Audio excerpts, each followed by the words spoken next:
ले प्यार कर ले जवन कही उ कहल हमार कर ले बस हमरे के जान जान कहले हो और बस हमरे के जान जान कहले हो हमरा राजा के अरे हमरा सैया के गोदिल उ दिलवा हमारे का तरी हमार सैया जी बड़ी प्यार करे ले और हमारे बीच में बहुत सारे यूट्यूबर भैया हैं। हमारे रितेश भैया बैठे हैं एकदम मुंह बना करके, दुनिया से कोई मतलब नहीं है। मुकेश म्यूजिक सेंटर ज्योतिष भैया हैं, सतीश हैं, संगम म्यूजिक, जितने भी हमारे कैमरा वाले भैया स्वागत है, अभिनंदन है। आइए कि बड़ी माने ले जाने ले प्यार करे ले कौन कही उ कहल हमार करे ले बड़ी माने ले जाने ले प्यार करे ले कौन कही उ कहल हमार करे ले बस हमरे के जान जान कहले हो बस हमरे के जान जान कहले हो हमरा राजा के हमरा सैया के गोदी दिलवा हमारे हो हमरा राजा के गोदी दिलवा हमारे हो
कि हम कतनो गलती करी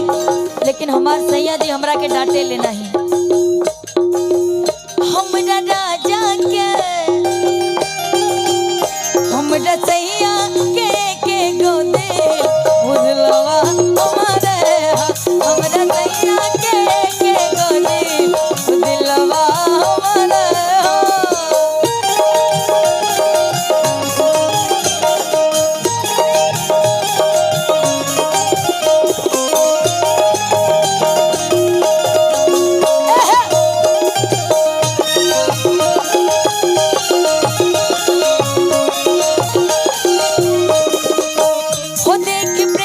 बड़े बड़े दिलदार हर से जिया रहमान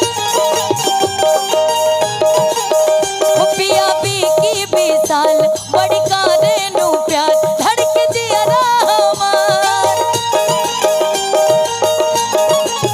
हो देख प्रीत बेसुमार बड़ी कारे वो प्यार हर से जिया रहमान हो पिया पी की विशाल बड़ी कारे दुलार धड़के जिया रहमान और खुद से या तारा खुशियां भरले हो पिया तारा खुशियां भरले हो। अच्छा ये बतावा एक मिनट भैया, केकरा पास एक एक दिल बा? एक के दिल केकरा पास बा जे खाली एक के खातिर धड़केला? नहीं तो कुछ लोग का दिल दरिया नहीं समंदर है, आओ सनम जाओ सनम, है ना। लेकिन पता है क्या कि कोना के टूटलो अरे मोती के हार को ना उजड़ लोगे तो हर सिंगार ई सब भेलो को ना ओही नागे हमरे ठगे छे हमर सजनी गे हमरे ठगे छे हमर सजनी गे हमरे ठगे छे हमर सजनी गे हमरे ठगे छे हमर सजनी कोना के टूटलो मोती के हार कोना उजर लोगे तोहर सिंगार ई सब भेलो कोना ओही नागे हमरे ठगई छे हमर सजनी गे हमरे ठगई छे हमर सजनी गे हमरे ठगे छे हमर सजनी गे हमरे ठगे छे हमर सजनी गे ओहो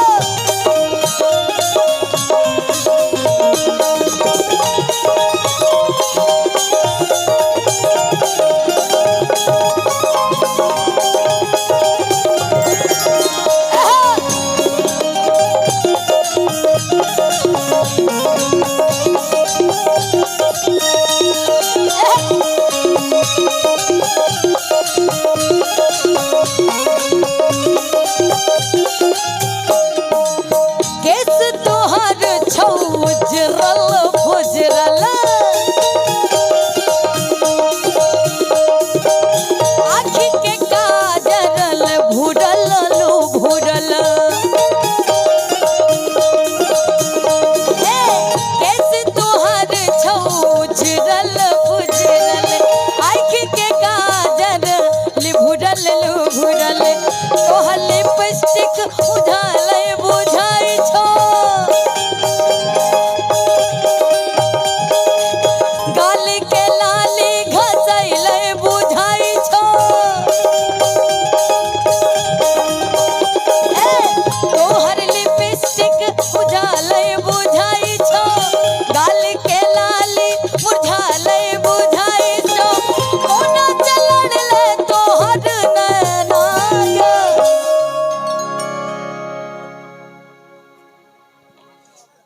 अरे बाप रे 3-3 गो जनी बाड़ी जा है ना कोना से लड़ लो तोहर नैना गे हमरे ठगई छे हमर सजनी गे हमरे ठगई छे हमर सजनी गे हमरे ठगई छे हमर सजनी गे हमरे ठगई छे। और पता है आज सौरभ भैया का तिलक चढ़ा है लेकिन उनकर जो छोट भाई हुई हन वो पता का कही है ये भाव में ए छोटकी भौजी और लगबू जोगार अब न रहबई और हम कुआर निजान हमरा की भागलैया अरे आहा बोहिन से एक साथ बोलेंगे तब ना मजा आएगा। बड़ा सुंदर भौजी बाड़ी अदिति जी है ना कि आहा बोहिन से हमरा गर्लफ्रेंड भी नहीं ना यहाँ पे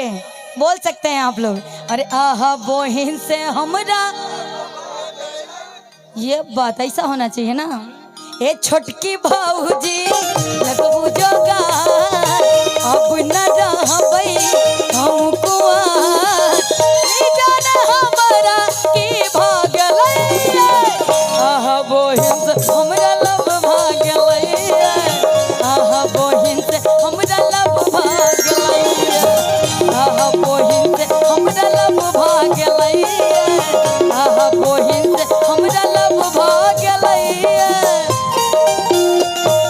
दिल भुला के कहो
हो गईले तो भोजपुरी हो गया ना।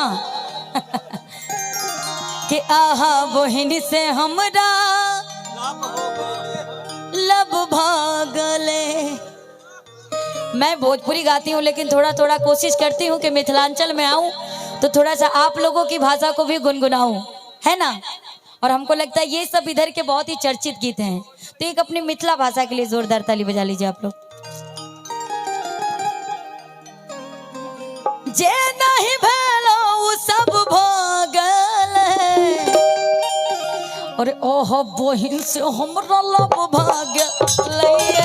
आह बहिन से हमरा लब